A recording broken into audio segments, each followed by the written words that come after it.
Ayan si Honda Cab-E. Honda Sundero Cab-E. Pag gusto niyo yung mala vintage style ng mga e-bike nyo, ayan po si Honda Cab-E.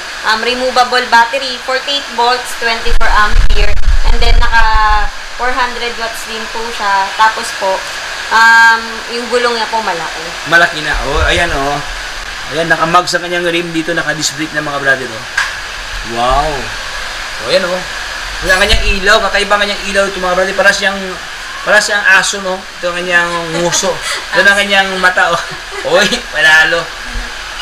So, as in classic talaga ma'am, no? Classic, no? Lalo ito mga brother, pag nabalagyan ito ng side mirror na bilog. Pag gusto niyo po siya i-upgrade ng mga accessories, available po yung ganyan niya. Basket. Mali, ito na yung po ma'am. Ganyan po yung forma pag naka-upgraded na po siya. Naka-basket, naka-windshield, tapos yung banana seat niya. Binago na, no? Okay. So, ito mga brother, ito ang kanilang makapa-exhibit na model kung gusto nyo gayahin ito na purmahan. Ayan, mula dito, from normal to, ibang level na to mga brother. So ito siya no, meron siyang basket dito, siyang windshield. Okay. Meron na siyang yung upuan mga brother, ito kayong upuan. Iba na kayong upuan, pinalaki na siya oh. Sabi ni Ma'am Marie, banana tayo pa kayong upuan dito. Ayan, meron na ng backrest. Oh. Kaya NFC card na mga boss, ito kanyang card niya. Ditap lang to mga brother, itap lang siya na automatic na gagana kaagad, mag-power sa agad gamit ang itong mahiwagang card.